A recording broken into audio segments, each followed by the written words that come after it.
Hello friend, welcome back to my channel अनी BHU mathematics. Friend, मैंने लगातार आप लोगों के लिए वीडियो डाली है जो कि क्लास 11th के बच्चों के लिए, यानी कि जिसका मैं प्रिपरेशन कराता हूँ मैथ्स के और बायो के स्ट्रीम के जो भी बच्चे हैं जिनका साइंस और हिंदी इंग्लिश है, और मैथ्स के थ्रू इस सेपरेटली मेरे क्विजेज जाते हैं। अभी मैंने कुछ दिनों से बंद कर रखा है क्योंकि मैंने उन बच्चों से कहा है कि मेरे पुराने जो क्विजेज़ हैं उनको अच्छे से आप एक बार रीटेक कर लो, ताकि आपको ये रहे कि हाँ, लास्ट ईयर के पैटर्न पे क्या नया था। क्योंकि लास्ट ईयर मैंने काफ़ी अच्छे क्विज कराए थे अपने टेलीग्राम पे ग्रुप, तो आप वहाँ जा कर के ऐड होकर के कर सकते हो। ठीक है, देखो अभी क्या है ना कि आपके एडमिट कार्ड आ चुके हैं। ठीक है, 16 को, 15 या 16 के रात में ऐसे कुछ आया था। अच्छा, ये इंपॉर्टेंट नहीं है, आ गया ये ज़्यादा इंपॉर्टेंट है। 16 को एडमिट कार्ड आ चुका है। अब जो बच्चे प्रिपरेशन कर रहे हैं ना, उनकी स्पीड या तो बहुत तेज हो जाएगी, या तो ये सोच करके सर अब क्या करें, अब तो मेरे पास दिन नहीं बचा, बहुत कम रह गया, उस पर स्लो कर लेंगे। ठीक है, ये उनकी अलग डिलेमा है। बट जो मेजर क्वेश्चन निकल के आए हैं आप लोगों में से, सर मेरा एडमिट कार्ड आ गया है, सर ये कहाँ पे, सर कैसे जाना है, वो कुछ बच्चों ने क्या किया है, अपना एडमिट कार्ड, ठीक है, वो नहीं निकाल पाए हैं क्योंकि वो पासवर्ड ही भूल गए हैं। या नेट वाले भैया ने निकाल के दिया था, कागज पे लिख के दिया था, उनको मेल आ गया है ये पता है, बट ये नहीं मालूम है कि उनका पासवर्ड क्या था। वो बच्चे ध्यान से सुने जरा, उनके लिए ये खास है। देखो फ्रेंड, आपको आपकी रजिस्ट्रेशन नंबर मिली होगी। जी सर। अगर ये भी नहीं है तो आपका ईमेल पता है आपको। जी सर। तो ईमेल पे जाके चेक करोगे ना, तो BHU की तरफ से SCT लिखा होगा, स्कूल इंटरेस्ट टेस्ट, उसकी तरफ से आपको एक मेल पड़ा होगा। ठीक है, वहां पे आपका रजिस्ट्रेशन नंबर होगा या आपका वो रजिस्टर्ड ईमेल आईडी होगी। क्लियर, वो मिल जाएगा। अच्छा, अभी आप कंसोल खोलोगे तो आपको देखने को मिलेगा कि सर यहाँ पे ईमेल आईडी पूछ रखा है और यहाँ पे पासवर्ड पूछ रखा है। ईमेल आईडी तो आप फिल कर दोगे, पासवर्ड याद नहीं है, वहीं कॉर्नर एक डब्बे में लिखा होगा फॉरगेट पासवर्ड, जो भूल गए हो आप इस पे क्लिक करोगे तो वापस से एक दूसरे कंसोल पे आएगा ऐसा लिख करके, इसके आगे ईमेल लिखा होगा। क्लियर, अब आप वहां पे अपना ईमेल आईडी डालोगे जो भी है @gmail.com। ठीक है, जो भी XYZ, वहां डालने के बाद आप यहाँ पे क्या करोगे, रीसेट करोगे। जैसे आप रीसेट करोगे ना, यहाँ पे क्लिक करते ही वापस से आपको वो पेज खोल के दे देगा। आप कहोगे सर ये क्या हुआ, ये तो वही बात आ गई। नहीं, रीसेट पे क्लिक करते ही वापस आपको बैक पे जाना है। बैक करके आप वापस से अपना जीमेल खोलो, वहाँ पे एक नया ईमेल आया होगा अभी जस्ट इसको क्लिक करने के बाद। वहाँ आप जाओ, वहाँ क्लिक करते ही आपको एक चीज़ दिखाई देगा कि एक नया मेल आया हुआ है, उसमें आपका रजिस्टर्ड ईमेल आईडी के साथ आपका पासवर्ड भी आया होगा जो वो जनरेट करके दिए होंगे आपको। ठीक है, तो इस तरह से आप ये ईमेल आईडी तो आप ऑलरेडी इसमें फिल कर चुके हो, पासवर्ड आप यहाँ पे जो नया नया आया है उसे वापस से आकर के यहाँ फिल करोगे एंड देन क्लिक करोगे तो आपको इस तरह से एक नया सेक्शन मिलेगा न्यू पेज पे। मैं दिखा दे रहा हूँ कैसा दिखेगा वो। जब आप वहाँ से अपना पासवर्ड ले करके डालोगे तो आपको इस तरह से 3 अलग अलग बॉक्सेस मिलेंगे एक दूसरे पेज पे। ठीक है, यहाँ पे आपको आपका जो फॉर्म भरोगे उससे रिलेटेड जानकारी होगी, बीच में उसके सबमिशन से जानकारी होगी, और सबसे लास्ट वाला हमारा एडमिट कार्ड का होगा। ठीक है, ये हमारा एडमिट कार्ड होगा और यहीं पे हमें क्लिक करना है। जैसे ही आप क्लिक करोगे तो आपको एक प्रीव्यू मिलेगा छोटा सा, यहाँ पे लिखा होगा व्यू। ठीक है, आपका नाम, आपकी सब्जेक्ट से हो, आपका डेट कब है, यहीं लिखा हो, यहाँ व्यू। व्यू पे जैसे क्लिक करोगे तो आपका एडमिट कार्ड खुल के चला आएगा। ये उन बच्चों के लिए था जिनके पासवर्ड याद नहीं है, उनके लिए परेशान नहीं होना है। क्योंकि जिस दिन एडमिट कार्ड आया था मैंने बहुत से बच्चों को पर्सनली मैसेज करके पूछा कि बच्चों आपका आया है, तो बोलते हैं कि सर मेरा तो पासवर्ड ही गायब हो गया, सर कैसे उसे निकालें। ठीक है, ये रहा पहला क्वेश्चन का आंसर। ठीक है, दूसरा आप ही लोगों का ये क्वेश्चन है, सर एग्जाम सेंटर पर क्या क्या लेकर जाना है। आओ इसको मैं उनके ही गाइडलाइन को दिखा देता हूँ। देखो, सबसे पहले आप जब अपना एडमिट कार्ड लेके जाओगे ना, तो उसमें देखोगे यहाँ पे आपका ऑलरेडी जो आपने फोटो अपलोड किया होगा वो होगा, और इसके नीचे 2 बॉक्स दिए होंगे। एक में आपको फोटो फिल करना है, मतलब एप्लेक्स यानी चिपकाना है, दूसरा आपको साइन करना है।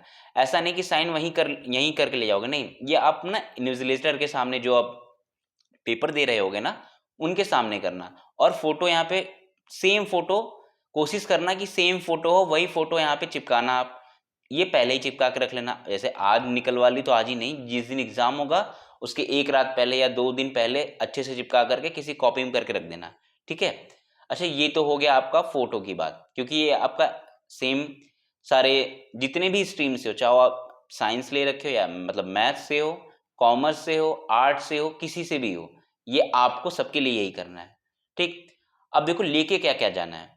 आपको ब्लू या ब्लैक बॉल पेन लेना है, कोई जेल पेन नहीं लेके जाएगा, पहली बात। और एचबी की पेंसिल, यानी कि आप बॉल पेन ले सकते हो ब्लैक या ब्लू। दूसरा, पेंसिल ले सकते हो। कौन सी पेंसिल? चाहे आपके पास नटराज है, डॉम्स का है या अप्सरा है, कुछ भी हो। H.B वाली होती है जिसपे लिखा होता है ना H.B, वो वाली रहनी चाहिए, उससे अलावा कुछ भी नहीं, ठीक है। वो नहीं लेके जा रहे हो कि आप सर क्या बोलते हैं कि ये वाली ले आ सकते हैं क्या? कौन सा वाला सर? जिसमें पीछे से हम लोग निडल डालते हैं। नहीं भैया, वो मत लेके जाओ, वो फैशन शो नहीं चल रहा है, ठीक है, वो बाहर ही रखवा लेंगे आपसे। और क्या क्या लेके जाना है? अच्छा, याद रखना, आपका एग्जाम जहां पर है उससे 30 मिनट पहले पहुंचने की कोशिश करना। वो अक्सर लिखा होता है 1 आवर्स, मैं आपको 30 मिनट इसलिए बोल रहा हूँ ना, क्योंकि उसके बाद अगर वो डोर क्लोज कर देंगे तो बहुत मुश्किल हो जाता है एग्जाम में वापस से जाना, ठीक है, तो वो याद रखना आप। अच्छा, आपको क्या क्या नहीं लेके जाना है? देखो, आप ये समझो कि आपको लेके क्या जाना है, बस उसके अलावा कुछ मत लेके जाना, ठीक है। मैं बता देता हूँ, नया नया पॉइंट समझ लेना। पहला, आपका एडमिट कार्ड होना चाहिए। जी सर, बिल्कुल। आप एक काम करना, आप इसी एडमिट कार्ड का ना एक फोटोकॉपी अपने पास रख लेना, ठीक है। ये लेके नहीं जाना है, मैं इसे इसलिए बोल रहा हूँ कि इसे रख लेने में आपकी भलाई है। अगर आप फोटोकॉपी करा सकते हो तो फोटोकॉपी, अगर आप इसका रंगीन रख सकते हो तो रंगीन रख लेना, यानी कलर प्रिंट, ठीक है, एक रख लेना। अच्छा, दूसरा क्या लेके जाना है? कोई एक वैलिड आईडी रख लेना। आधार कार्ड तो सबके पास होगा, ये मैं मानता हूँ, तो एक आधार कार्ड रख लेना और उसकी फोटोकॉपी। देखो, ये मैं इसलिए बोल रहा हूँ ना, ये आईडी के तौर पे रख लेना, ये लेके जाना है एग्जाम में। और क्या लेना है? अब भी मैंने बताया कि एक बॉल पेन लेना है, और अगर पेंसिल रख लेना, क्योंकि वहां पर रफ कैसे करना है मैं बता दूंगा, ठीक है। पेंसिल लग जाएगी, बॉल पेन और पेंसिल लग गया। इसके अलावा और क्या लेके जा सकते हो? इसके अलावा एक ट्रांसपेरेंट वाटर की बॉटल, ठीक है। और कोशिश करना कि ये जो बॉल पेन है ना, ये भी ट्रांसपेरेंट वाली जो नहीं आती है 5 रुपए की, रेमंड्स की, रेमंड्स कर रहा हूँ यार, सॉरी, क्या बोलते हैं यार, लिको फेको वाली पेन जो आती है, एक नटराज की आती है, एक बटरफ्लो, जो भी आपको अच्छा लगता हो, जिसके आपकी हैंड राइटिंग अच्छी बैठती है, वो वाली ले लेना, ठीक है। ये ऐसे जो दिखता रहे आर पर, रंगीन वाली 3 रुपए वाली मत लेके जाना, ठीक है। ये पेन ले लेना, बॉल पेन, पेंसिल हो गया, एक ट्रांसपेरेंट वाटर बॉटल हो गया। उसके अलावा आपको कुछ नहीं लेके जाना है।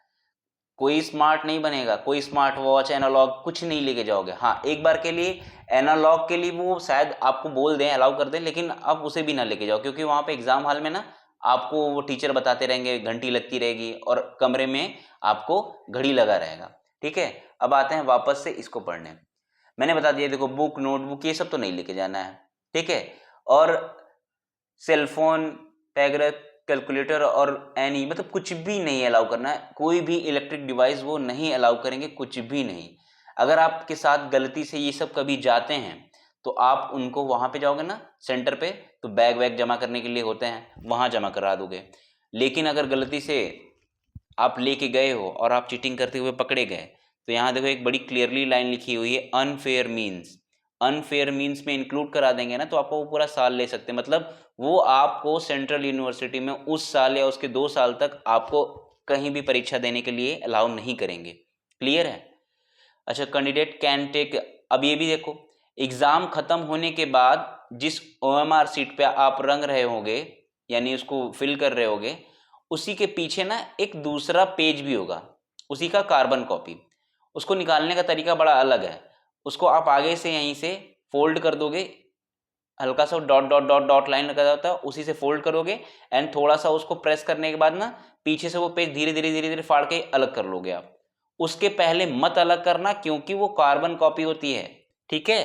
अलग करने से क्या होता है, आप ही का नुकसान होता है। कभी कभी क्या होता है, हम रंगते हैं ना तो पीछे बेस ना होने के कारण वहां फ्रिक्शन ढंग से नहीं मिलती, जिसकी वजह से क्या होता है, कभी कभी वो रंगते रंगते वो फट जाता है और वो फिर अलाउ नहीं करते। क्लियर? वो क्वेश्चन काउंट ही नहीं होगा, सही होकर भी गलत जाएगा और एक क्वेश्चन आपको पीछे खींच देगा, बहुत पीछे। इस बात का ध्यान रखना, ठीक है। और अनफेयर मीन्स वाला तो बता ही दिया मैंने आपको, ओएमआर के पीछे की कॉपी लगी होती है। ये भी नहीं है कि आप बहुत पहले चले आओगे, जैसे आपका क्वेश्चन पेपर चल रहा है, 2 घंटे का पेपर है, तो ये नहीं कि आप गए 10 मिनट में चले आए, वो बैठा देंगे आपको। क्यों नहीं आना है भाई, अब एक्चुअली पूरा पेपर सॉल्व करो तब उसके बाद आपको वो जाने देंगे। मतलब अगर आप 10 मिनट पहले जाना चाहो या 15 मिनट, तब आप वहीं पे रख कर जा सकते हो, लेकिन आप एग्जाम के 10 मिनट बाद ही जाना चाहोगे तो वो नहीं अलाउ करेंगे, बिल्कुल नहीं करेंगे। क्लियर? अच्छा ये देखो, अब आपके बच्चों सॉरी बच्चों कह रहा हूँ ये क्वेश्चन दूसरा हो गया कि एग्जाम सेंटर में क्या क्या लेके जाना है। सर मेरा घर वाराणसी में नहीं है सर, रुकने की कोई जगह? ये क्वेश्चन मैं सबसे लास्ट में बताऊंगा, उससे पहले ये सर अभी क्या पढ़ें, रिवीजन करें या कुछ और? आओ देखते हैं। ये इस समय ना जो बच्चे सीरियस हैं उन सभी की हालत कुछ ऐसी ही हो रही है इस बच्चे की तरह। क्यों? क्योंकि उसने ना पूरे लगभग 45 डेज से रिगरस प्रैक्टिस कर रहा है वो बच्चा।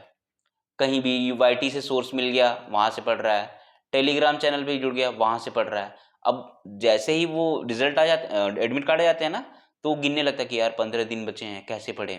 और वही जो अभी देख रहा होगा, अच्छा एडमिट कार्ड आ गया क्या, पढ़ लेते हैं। तो वो अलग अलग जगह पे प्लेटफॉर्म पे वो भी जा करके बस हवागिरी करेगा, क्योंकि उसे पता है कि पढ़ना उसको अपने घर के आसपास ही है, ठीक है। तो ये उन बच्चों के लिए जो एक्चुअली में टेंस रह रहे हैं अभी, तो मैं उनसे कहूँगा कि आपको टेंशन लेने की ज़रूरत नहीं है। देखो एक्चुअली मानोगे ना, भीड़ कितनी की है, इस साल 75,000 बच्चे ने फॉर्म भरा है, तीनों 9th 6th और 11th में मिला करके। तो अब मान के चलो कि ये अगर मैं इसको बहुत बाइफरकेट करूँ तो 30,000 या 25,000, इससे ज़्यादा की भीड़ नहीं आएगी आपके पास, ठीक है। तो ये बाइफर्गेशन, या इसको छोड़ो, इसको 35 कर लो, थोड़ा सा और रेंज रख लेते हैं, 35 कर लें।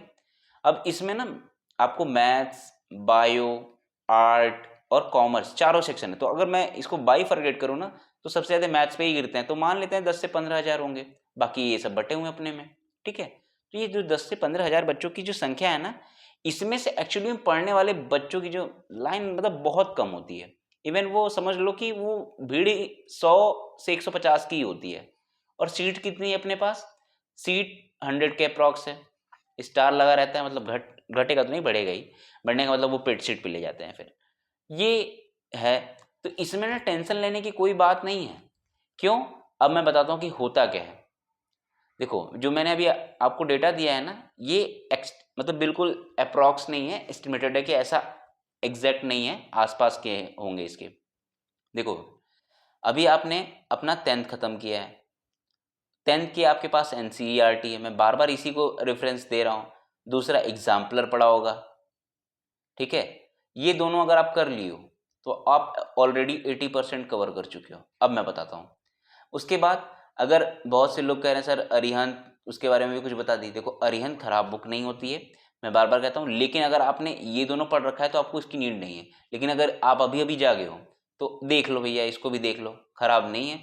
PYQ से आपको आइडिया लग जाएगी किस टाइप के क्वेश्चन आते हैं। बाकी साइंस, चाहे वो बायो के लिए हो चाहे वो मैथ के लिए हो, आप अपने चारों सेक्शन को अच्छे से तैयार कर लो, मतलब फिजिक्स, केमिस्ट्री, सॉरी चारों नहीं, दो ही, फिजिक्स केमिस्ट्री को अच्छे से, बायो वाले अपना बायो इसमें इंक्लूड कर लेंगे।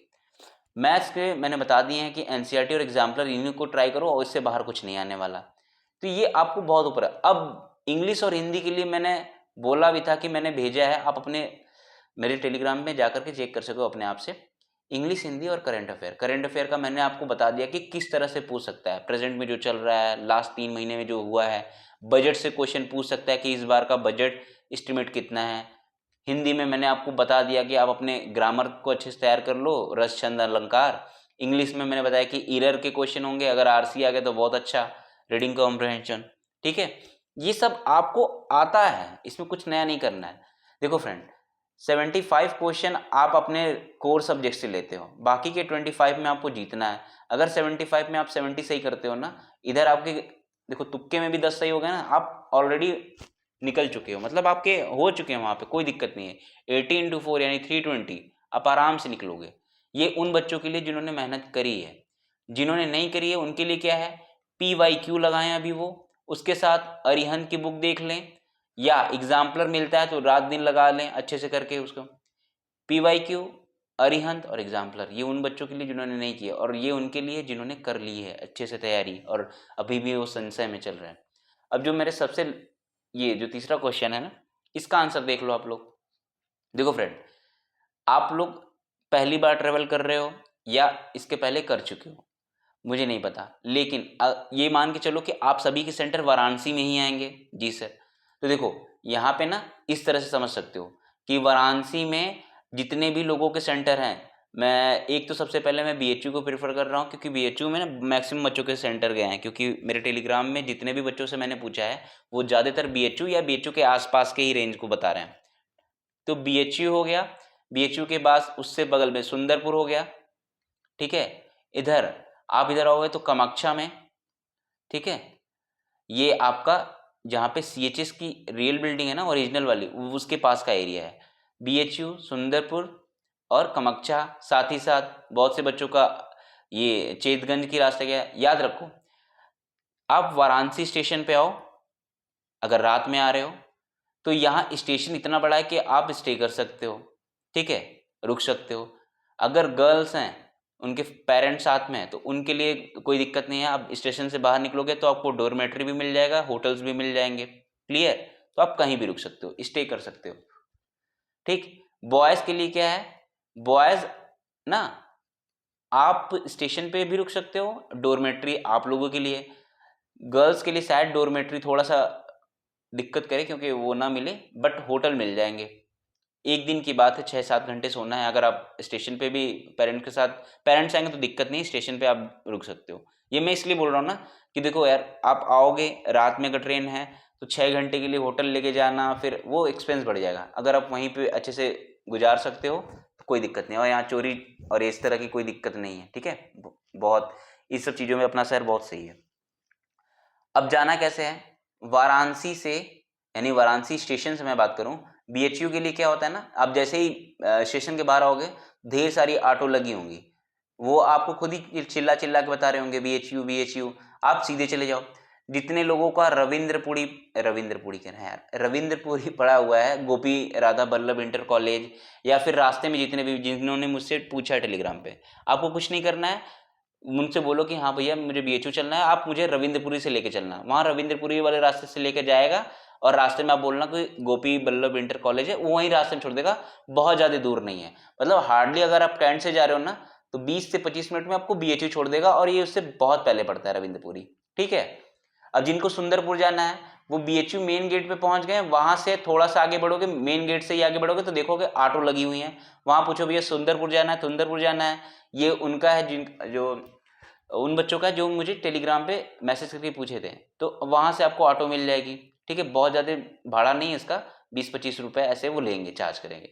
अच्छा, जो कामाख्या की बात कर रहा था, कामाख्या ये BHU जाते वक्त ही रास्ते में पड़ता है, ठीक है, रास्ते में पड़ता है ये, वहाँ से मान के चलो 15 से 20 मिनट का रास्ता है, ये भी बहुत ज़्यादा दूर नहीं है। रास्ते में सुबह सुबह देखो ट्रैफिक नहीं होगी, आराम से पहुँच जाओगे, क्लियर। अब जो चेतगंज वाला रास्ता है ना, ये आपको स्टेशन से आओ, थोड़ा सा पीछे जाना पड़ेगा, ठीक है। वहां से आओ, पीछे ऑटो लगी रहती है, वहां बोलो कि भैया हमको चेतगंज छोड़ दीजिए, अग्रसेन सॉरी आर्य महिला PG कॉलेज, वो आपको वहीं छोड़ देंगे। और इसी के आसपास बहुत से हैं जिनका चेतगंज का पता है, वो याद रखें। वाराणसी स्टेशन से आपको थोड़ा सा पीछे जाना है, मेन रोड पे आकर के, वहां से आपको ऑटो मिल जाएंगी, क्लियर। ये मैंने बताया कि कैसे आप ऑटो पकड़ोगे, ठीक है। उम्मीद करता हूँ कि आपको ये समझ में आया होगा कि पासवर्ड नहीं मिल रहा उसके लिए मैंने बता दिया है, और एग्ज़ाम सेंटर पे क्या क्या लेके जाना है मैंने वो आपको पूरा कंसोल ही खोल के दिखा दिया। हाँ, अभी रिवीजन करें या कुछ और, ये भी मैंने बता दिया है। रुकने की जगह कहाँ हो सकती है वो भी बता दिया है। तो उम्मीद करता हूँ कि आपके सारे क्वेश्चन के आपको आंसर मिले होंगे। तो इसी तरह के मोर वीडियो के लिए चैनल को लाइक और सब्सक्राइब करें। Thank you.